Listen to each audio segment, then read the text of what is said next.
Welcome, Charlie Mckinlay. You're Fuels and Technologies Lead for Lloyd's Register, their Maritime Decarbonisation Hub. You've been talking today at TOC Europe about the Maritime Fuel Supply Dialogues. Can you just tell us a little bit more about that, please? Great. Well, the idea behind the Maritime Fuel Supply Dialogues was that we start to bring different countries together.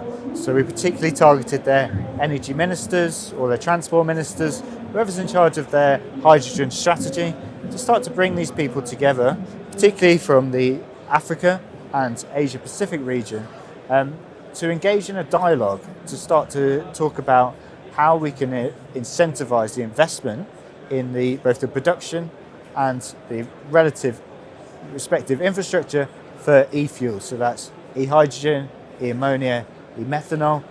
What policy mechanisms can we put in place to help to encourage investment in these regions? So we had lots of different stakeholders come together for the first meeting. We see this as an ongoing initiative that they can meet maybe twice a year moving forward, and hope that actually this is the sort of something that can really help to move the dial in terms of the energy transition. And Charlie, it's only going to happen by being proactive. What are the next steps? How can we're not just talking about it now. We need to make action. So, what are the next steps in terms of being proactive? Well, the countries that were involved in the first round have released a joint statement today. So this is a signal of intent.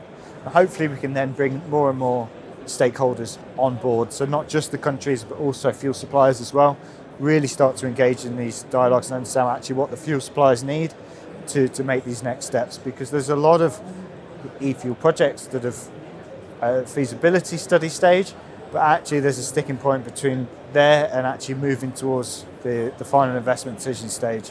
And we hope that actually by getting these people around the table, we can start to work on policy mechanisms that can be implemented in real life and hope to make these initiatives more of a reality.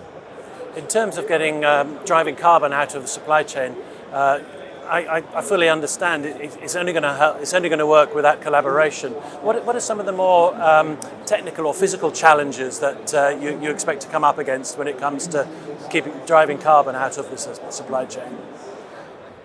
Well, I think the conversation has changed a little bit over the last couple of years. When I first got into this sector, there was a big conversation around what's going to be the future fuel of the future. Is it going to be hydrogen? Is it going to be ammonia? Is it going to be methanol? Is it going to be biofuels? Actually, I think in the last few years, the conversation has changed and said, okay, well, it's likely to be a multi-fuel future.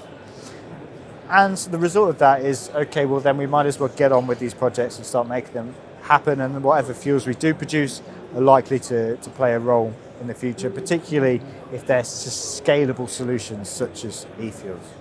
And when you talk about scale in global shipping, you don't get many scales greater than that. So, have you set yourselves some time scales here to help meet targets?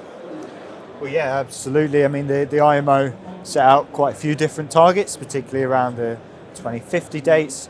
Actually, I think there's some of the milestone targets are maybe a bit more interesting, around particularly the one that stuck out to me from the MEPC 80 last year was the uptake of 5 to 10% of sustainable fuels by 2030.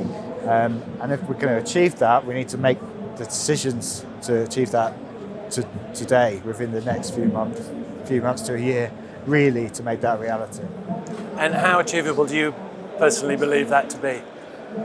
How achievable? Well, it is possible. We've seen in the last couple of years some of the first fuels ships beyond the water with sustainable fuels. I think we've got a better understanding now of the technology. The technology out there, most of this exists, but it needs to be incentivized, it needs to be scaled up, and there needs to be policy mechanisms to incentivize that. And that's why we've tried to initiate this with the Maritime Fuel Supply Dialogues, particularly around that regional approach, because at the moment, talking to ship owners, we see a lot of them saying, well, if we build a zero-emission vessel at the moment, we're going to take it to Europe because the EU already has its ETS scheme, but there are other regions that there are less incentives to trying to spread that into different regions, I think is really important, because last time I checked, climate change was a global issue and not just a regional issue.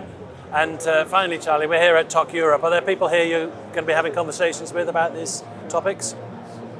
Absolutely, yes. I mean, this is a multi-stakeholder challenge, so there's many people who are looking to invest in these different areas around the different facets of the energy transition that I can engage with as possible is only a good thing. Charlie Mckinlay, thank you very much for joining us today.